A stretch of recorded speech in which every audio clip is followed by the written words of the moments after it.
Good morning everyone, welcome back to my channel. আশা করি সবাই ভালো আছেন, আমরাও ভালো আছি। আজ মঙ্গলবার, ঘড়িতে এখন বাজে 5:50। উঠে গেছি বেশ কিছুক্ষণ আগে, মানে 5:30টার দিকে। তারপরে ফ্রেশ হয়ে নামতে নামতে এখন প্রায় 5:50 বাজে। এসেই আগে নিচের লাইটগুলো জ্বালিয়ে দিচ্ছি, কারণ দেখতেই পাচ্ছেন ঘরটা পুরো অন্ধকার হয়ে গেছে, বাইরেটাও পুরো অন্ধকার, এখনও সূর্য ওঠেনি। তো চলুন সকালটা শুরু করি। আসলে আজকের রুটিনটা আমার একটু অন্যরকম, কারণ আজ থেকেই শুরু হচ্ছে গুবলুর স্কুল। গুবলু এবার 7th গ্রেড হলো, ওর প্রথম দিন আজ স্কুল, মানে 7th গ্রেডের প্রথম দিন আজ স্কুল। তাই একটু সকাল সকালে উঠেছি। অভ্যাসটা তো 2-3 মাসে বেশ অন্যরকম হয়ে গেছে, একটু অন্যভাবেই ছিলাম, রুটিনটাও একটু অন্য ছিল। তাই আবার নতুন রুটিন আজ থেকে শুরু হয়েছে। তাই সকাল সকাল উঠে পড়েছি, ঠাকুরের আশীর্বাদ নিয়ে আজকের দিনটা শুরু করলাম। গুবলুকে এখনও ডাকিনি, ওর এবারের বাস আসবে 7টার পর। 7:01 ওর বাস আসার কথা। আগে যখন ওর 6th গ্রেডে যেত তখন ওর বাস আসতো 7টার আগে, প্রায় 6:45 মতো বাস আসতো। তাই আরও সকাল সকাল বেরিয়ে যেতে হতো, আর গুবলুকেও অনেকটা তাড়াতাড়ি উঠে পড়তে হতো। এখনও ওকে ডাকিনি, ভাবলাম চাটা বসিয়ে তারপরে ওকে ডাকবো। আর এখন তো ও নিজে নিজেই সব কিছু করে নেয়, আমাকে আর দেখতে হয় না। আমি শুধু জামা কাপড় সব কিছু রেডি করে দিয়ে চলে আসি, ও নিজে রেডি হয়ে চলে আসে। তাই ভাবলাম চাটা বসিয়ে দিই, ওকে ডেকে এসে তারপরে চাটা নিয়ে বসবো। আগে সকালবেলা উঠেই কাজ ছিল ঘরের সমস্ত পর্দাগুলো সরিয়ে দেওয়ার, যাতে সুন্দর আলো আসে। কিন্তু এখন বাইরেটা দেখছি বেশ ঘুটঘুটে অন্ধকার হয়ে আছে। যদিও আকাশটাই দেখলাম একটু হালকা আলোর আভা দেখা গেছে। হাতে এখনো 10 মিনিট আছে গুবলুকে ডাকতে, তাই ভাবলাম ততক্ষণ বসে একটু চায়ে চুমুক দেওয়া যাক।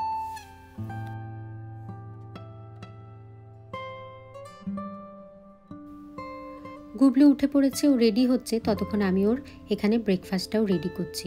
ব্রেকফাস্টেও হয় কেক, তা না হলে চকলেট ব্রেড আর 1 গ্লাস দুধ খেয়ে যায়। খুব ভারী কিছু খেয়ে যায় না, কারণ ওদের লাঞ্চটা খুব তাড়াতাড়ি হয়। আর আমি বাড়ি থেকে লাঞ্চ দিই না, ও স্কুলেই লাঞ্চ করে। তাই আমাকে আর অত তাড়াতাড়ি উঠতেও হয় না, তা না হলে আমাকে আরও তাড়াতাড়ি উঠে ওর লাঞ্চ বানাতে হতো বা আগের দিন প্রিপেয়ার করে রাখতে হতো। এখানে চলে এসেছে গুবলু এখন ঠাকুর ঘরে। সকালবেলায় ঠাকুরের আশীর্বাদ নিয়ে ওর আজকের 7th গ্রেডের প্রথম দিনও শুরু করছে। সময় যেন ছুটছে, একটার পর একটা দিন কিভাবে পেরিয়ে যাচ্ছে বুঝতেই পারছি না।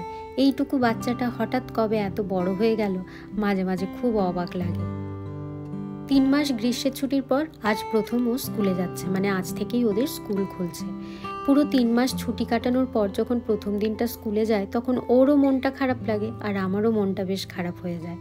ও একটু চুপচাপ, খুব কম কথা বলে, তবুও আশেপাশে থাকলে দেখবেন বেশ ভালো লাগে, ঘরটা ভরা ভরা লাগে।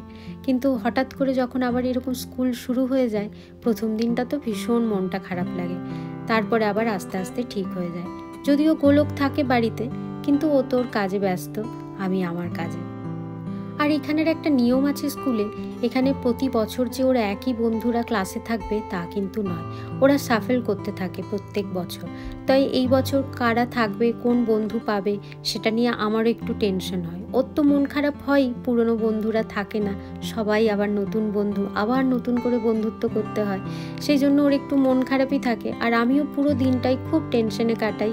আমারও খারাপ লাগে যে ওর কীরকম ফিল করছে স্কুলে, বা ওর কী সুবিধা হচ্ছে, এগুলো ভেবে সারাদিনটা আমিও ভীষণ অস্বস্তিতে কাটাই।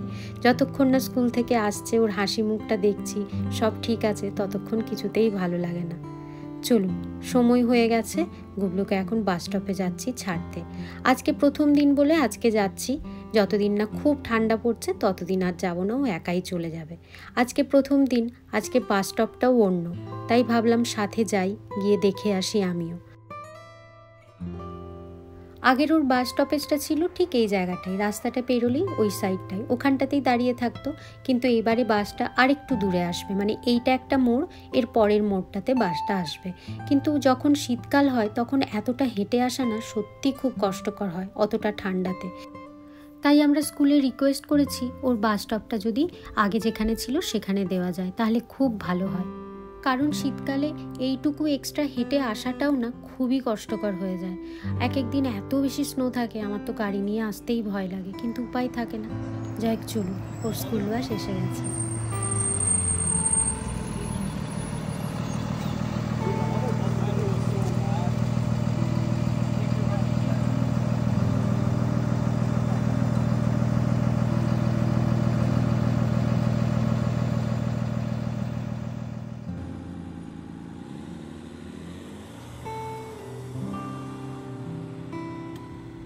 চলুন, গুবলু তো স্কুল চলে গেল, এবার আমিও আমার গুটি গুটি পায়ে বাড়ি ফিরি। আর ফিরতে ফিরতে চারিদিকটা দেখছিলাম, কি অপূর্ব লাগছিল দেখতে। সকালবেলায় সত্যি বাইরেটা এত সুন্দর লাগে, চারিদিকটা পুরো তাকালেই মনে হয় কত সতেজ চারিদিকটা, মনে হয় প্রাণ ভরে একটা নিঃশ্বাস নিই, এত ফ্রেশ এয়ার থাকে। যাই হোক, চলুন, সকালে যখন এত সকাল উঠেই পড়েছি, তাহলে আর আজ সময়টা নষ্ট করে কাজ নেই। হাতে অনেকগুলো কাজ আছে, রান্নায় ঢোকার আগে এই কাজগুলো সেরে নিই, কারণ একবার যদি রান্নায় ঢুকি না, তখন আর ওই এক্সট্রা কাজগুলো আর হয় না। তাই ভাবলাম এখন তো 7টা বাজে, সকালে 7টা থেকে 8:30টার মধ্যে অনেক কাজ হয়ে যাবে। তাই ঘরে ফিরেই আগে লাইটগুলো সব অফ করে দিলাম, কারণ বেশ পরিষ্কার হয়ে গেছে এখন। তারপরে নিচের টুকটাক যা কাজ আছে সেরে ওপরটায় যাব ক্লিন করতে। এই 3 মাস ধরে লেট করে উঠতে উঠতে সকালে ওঠার অভ্যেসটাই যেন চলে গেছিল। আবার আজ থেকে শুরু করলাম সকালবেলায় ওঠা।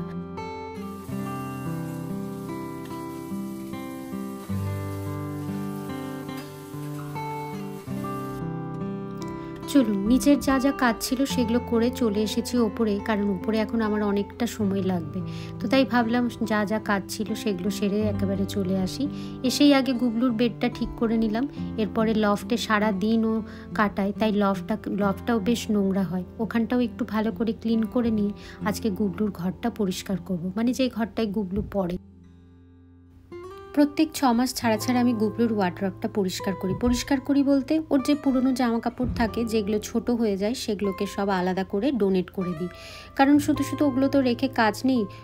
যখন ও জামা কাপড় পরে তখন এক গাদা জামা কাপড় যদি ওখানে থাকে সেগুলো সব এলোমেলো করে, এর থেকে কম যত জামা কাপড় থাকবে গুছিয়ে রাখতেও সুবিধে।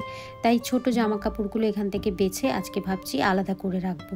এখানেও দেখছিলাম ওর হুডিগুলোও বেশ ছোট ছোট হয়ে গেছে, এগুলো বেশ কয়েক বছর ধরে পড়ছে। প্রতি বছরই একটা দুটো করে ওর হুডি কেনা হয় যাতে স্কুল পরে যেতে ওর কাজে লাগে। এখানে যে ফুল স্লিভ জামা কাপড়গুলো আছে সেগুলোকে সব বেছে রাখছি, কারণ এবার তো হাফ স্লিপের দিন গেল, এবারে ফুল স্লিপই পরতে হবে। তাই ফুল স্লিভ জামা কাপড় যেগুলো ছোট হয়ে গেছে সেগুলোকে সব এখানে আমি ফেলে দিচ্ছি। এগুলো সব ডোনেট করে দেব। আর যেগুলো নতুন আবার এই পুজোর সময় কেনা হবে বা স্কুল শুরু হবার আগে কেনা হয় সেগুলো আবার এখানে রেখে দেব। ওদের এত এখন বাড়ন্ত বয়স, 2-3 মাস ছাড়া ছাড়াই দেখি জামা কাপড় কীরকম ছোট হয়ে যাচ্ছে।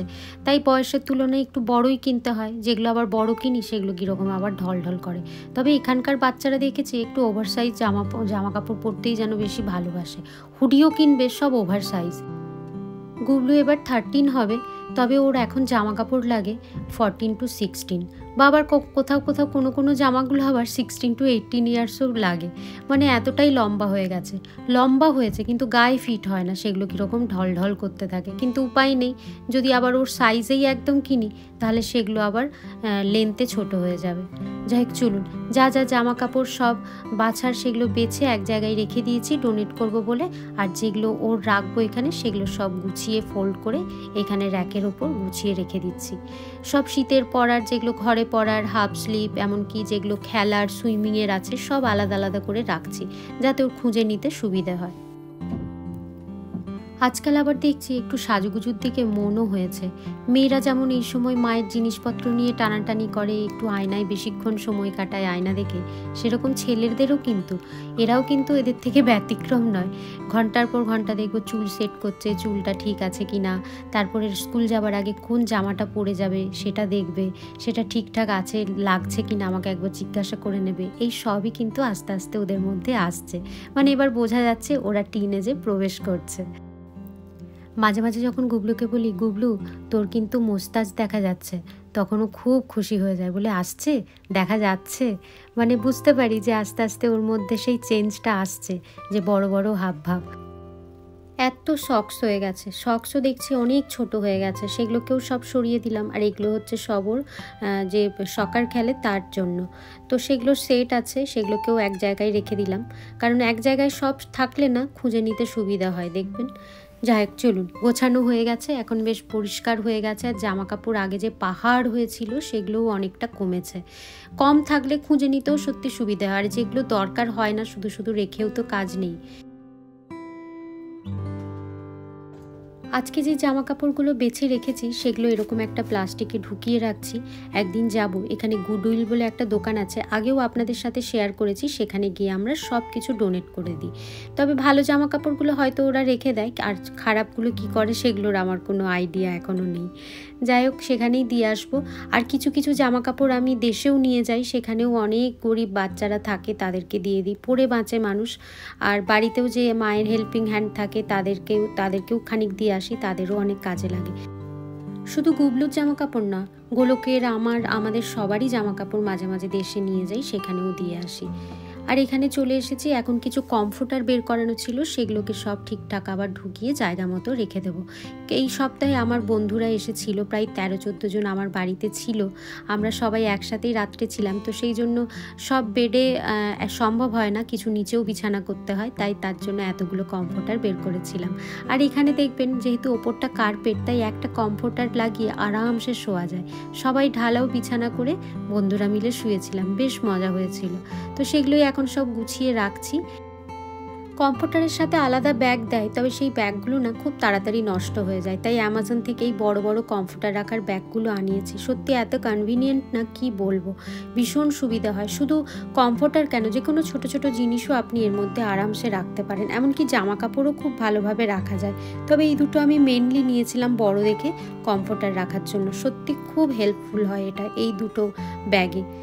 হয়ে গেছে সব কিছু ঢোকানো। এবারে যেই জায়গাটা আমার আছে বাথরুমে, যে আমার লিনেন ক্লসেট, সেখানেই সব রেখে দিই। এখানেই আমার সমস্ত চাদ, বেডশিট, বেড কভার, কুইল্ট, এরকম কমফোর্টার সব কিছু থাকে।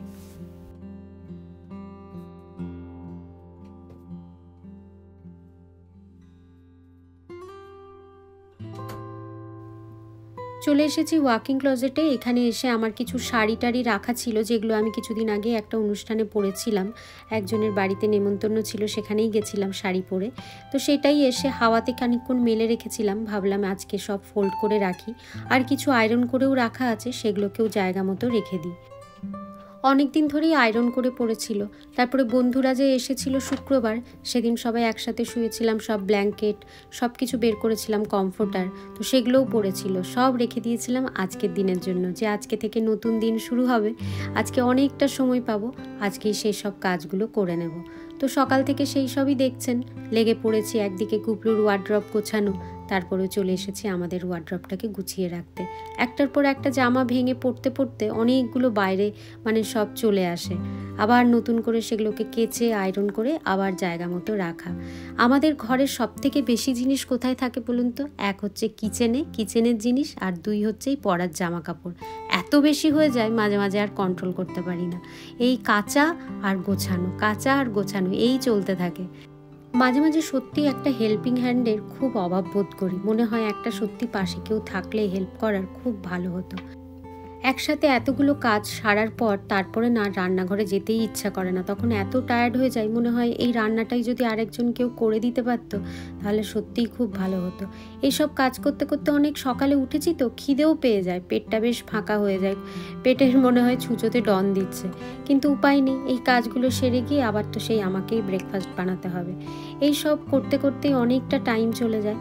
তাই এই ফাঁকে যদি অন্য কেউ এগুলো রেডি করে দিত, খাবার দাবারগুলো, তাহলে কতটা ভালো হতো বলুন।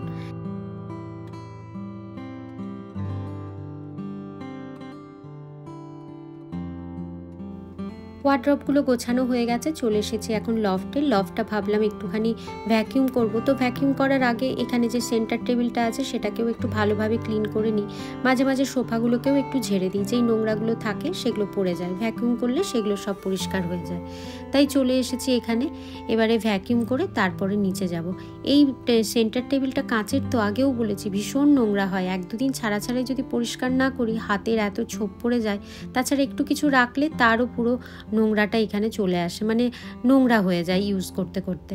তারপরে টিভিটাও দেখছিলাম অনেক দিন ধরে বেশ স্পট পড়ে গেছে, ভাবলাম একটুখানি টিভি বা স্ক্রিন মোছার যেটা আছে সেই সলিউশন দিয়ে একটু ভালো করে পরিষ্কার করে দিই।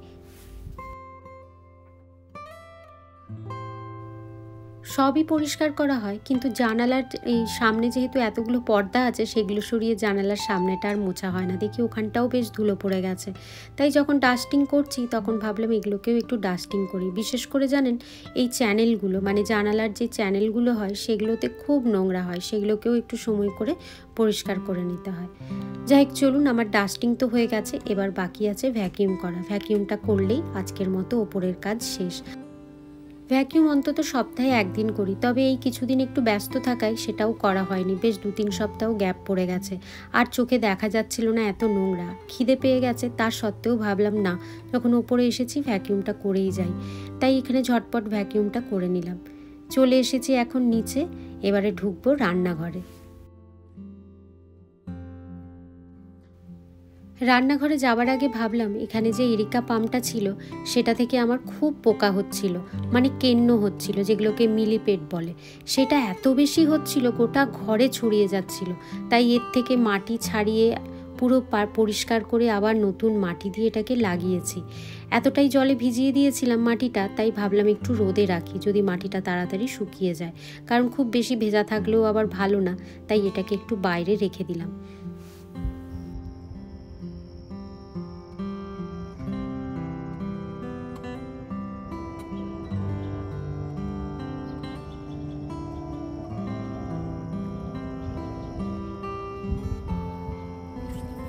স্নান করে পুজো করে আমার ব্রেকফাস্ট করা হয়ে গেছে, এবারে রান্নার কাজে লাগবো। তাই এসেছি বাগান থেকে শাক তুলতে।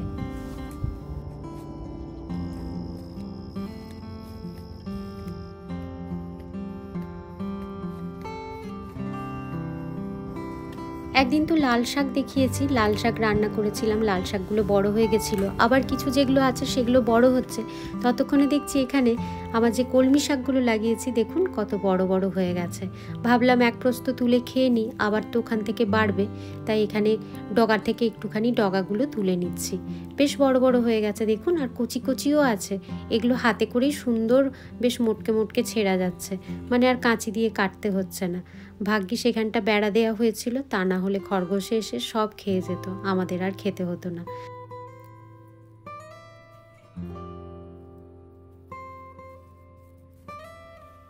আজকে এতগুলো পেয়েছি, এতগুলো আমাদের 3 জনের জন্য এনাফ। চলুন আবার বেড়াটা লাগিয়ে দিই, নইলে কখন সুযোগ পেলে ছুতো পেলে ঠিক চলে আসবে। বেশ ভালো লাগছে, কতগুলো পেয়েছি দেখুন। বেশি বীজ ছড়াইনি, এখনো অনেকগুলো বীজ আছে, যেগুলো ছড়িয়েছি তার থেকেই এত পেয়েছি। বেশ ভালো লাগছে সকালবেলা এরকম, সকালবেলায় বাগান থেকে সবজি তুলে সেগুলো রান্না করার মজাই আলাদা। তারপরে আবার শাক, শাক যে কতদিন খাই না, বিশেষ করে এই কলমি শাক, লাল শাক আজ অনেক দিন পর, অনেক বছর পর খাচ্ছি। তাই বেশ ভালো লাগছে। আগের দিন লাল শাকটার টেস্ট খুব ভালো লেগেছিল, আশা করি এটাও খুব ভালো লাগবে, যেহেতু একদম বাগানের ফ্রেশ। খুব ভালো করে শাকটা ধুতে হবে জানেন, মারা এমনি বলতো দেখবেন যে শাক পাতা খুব ভালো করে ধুতে হয়, পাতায় পাতায় খুব নোংরা পোকা এসব থাকে। আজ নিজে হাতে তুলতে গিয়ে সত্যি সেগুলো দেখে না গাটা কীরকম করছিল। তারপরে মনে হলো এই জন্যই মারা বলে ভালো করে ধুতে। যখন আমরা বাজার থেকে কিনে আনি তখন এতটা বুঝতে পারি না, কারণ নিজে হাতে তো শাকটা তুলি না। আজ নিজে হাতে শাক তুলে বুঝতে পারলাম যে শাকে কত নোংরা থাকে। তাই যখনই শাক ধোবেন ভীষণ ভালোভাবে পরিষ্কার করে ধোবেন। আমি তো কতবার জল চেঞ্জ করে করে ধুলাম। এরপরে চলে এসেছি শাকগুলোকে কুচি কুচি করে একদম কেটে নিতে।